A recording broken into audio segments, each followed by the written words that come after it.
Sobat Kesmas, saat ini kami dari kelompok 4 Fakultas Ilmu Kesehatan Masyarakat Universitas Samratulangi. Saat ini kami akan menjelaskan apa itu malaria dan upaya pencegahannya. Namun sebelum masuk dalam pembahasan, ini adalah nama-nama anggota kelompok 4, yaitu ada Cecilia Manurung, ada Devin Kahariawan, ada Angel Daloma, ada Amadia Mende, dan ada Diego Solang. Sejarah malaria. Sejarah umum penyakit malaria sejak abad ke-18 merupakan penyakit yang sangat mengerikan bagi penduduk Batavia atau Jakarta. Saat ini malaria menjadi salah satu penyakit yang tergolong emerging infectious disease.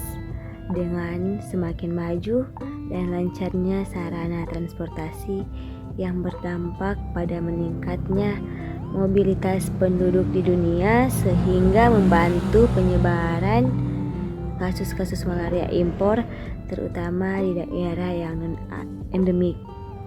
Berdasarkan laporan yang ada, didapatkan data bahwa pada tahun 2010 sekitar setengah populasi penduduk di Indonesia berisiko terkena malaria relatif tinggi. Namun dengan tingkat endemisitasi yang beragam, mulai tingkat endemisitas rendah, menengah, dan tinggi. Daerah dengan tingkat endemisitas tertinggi masih terpusat di daerah luar Pulau Jawa dan Bali, yaitu Papua, Maluku, Sulawesi, Nusa Tenggara Timur, Sumatera, dan Kalimantan. Daerah-daerah tersebut hingga sekarang masih dikenal sebagai wilayah yang memiliki tingkat penularan dan endemisitas tinggi. Di daerah endemik penuh seperti Timika di Papua, insidensinya dilaporkan mencapai 876 per 1000 per tahun. Batasan masalah di sini ada 4. Yang pertama, faktor-faktor lingkungan yang berkontribusi pada penyebaran malaria seperti kebersihan kota dan cuaca tropis. Yang kedua, faktor-faktor penyebab malaria termasuk parasit Plasmodium dan nyamuk Anopheles yang menjadi vektor penularan. Ketiga, faktor resiko terkena malaria termasuk faktor genetik dan kebiasaan hidup seperti kurangnya penggunaan kelambu saat tidur di daerah endemik malaria. Dan yang terakhir, tingkat endemisitas malaria di Indonesia, terutama di daerah luar Pulau Jawa dan Bali seperti Papua, Maluku, Sulawesi, Nusa Tenggara Timur, Sumatera, dan Kalimantan. Faktor penyebab malaria di sini ada 2. Yang pertama, perilaku dan sikap masyarakat. Kesadaran masyarakat dapat dilihat dari tindakan pencegahan yang dilakukan seperti kebiasaan berada di luar rumah sampai larut malam, melakukan kegiatan kesehatan lingkungan, memakai kelambu, menggunakan obat nyamuk rumah tangga, penggunaan penolak nyamuk, penggunaan penutup badan, dan pemasangan kawat kasar pada pintu dan jendela. Dan yang terakhir, faktor lingkungan. Penyakit malaria dapat disebabkan oleh beberapa faktor yang ada. Faktor-faktor tersebut yaitu faktor lingkungan rumah, keberadaan kandang ternak, keberadaan semak-semak, dan keberadaan sawah berair.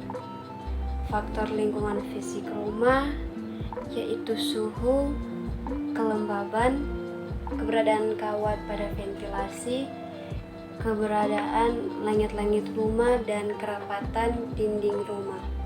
Penyebaran penyakit malaria bergantung pada interaksi antara agen, pembawa, penjamu, dan lingkungan.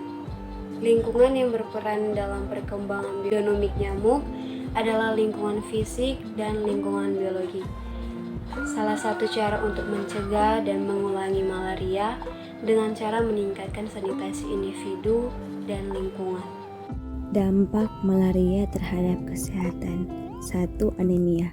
Malaria dapat menyebabkan anemia atau kekurangan zat besi dalam darah.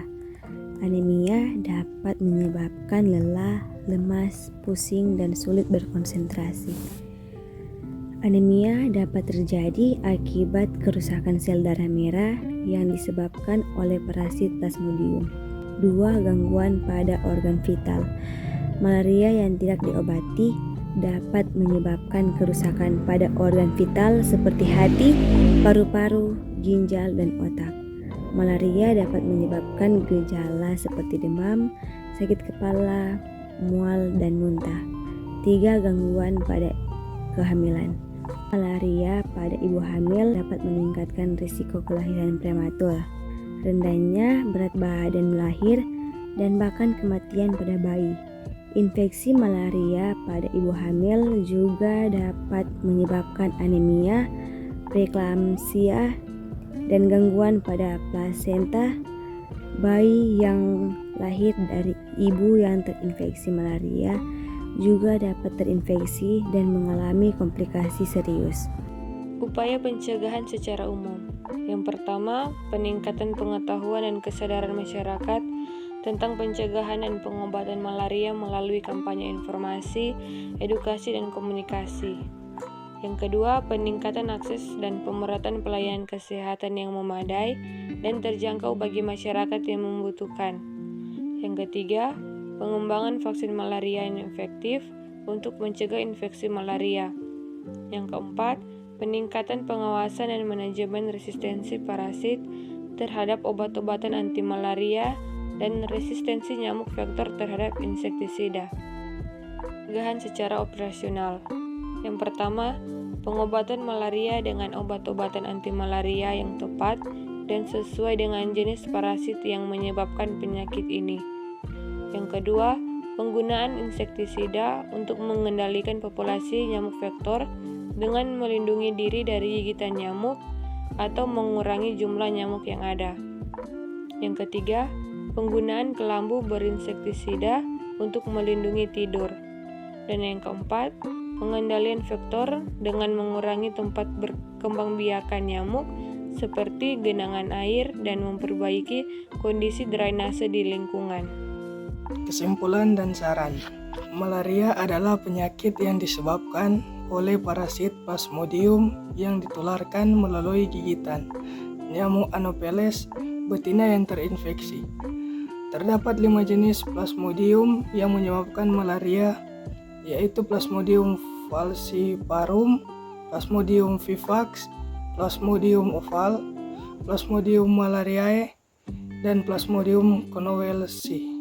Gejala malaria bervariasi tergantung pada jenisnya. Namun gejala umumnya meliputi demam, mual, muntah, diare, pegal-pegal, dan nyeri otot.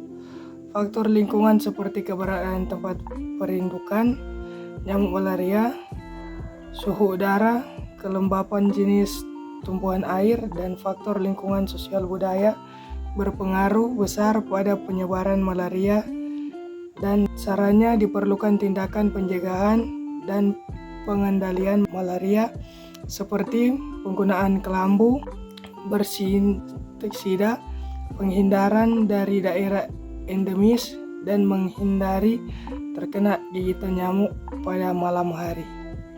Sekian presentasi dari kelompok kami. Jika ada kesalahan kata mohon dimaafkan. Sekian dan terima kasih.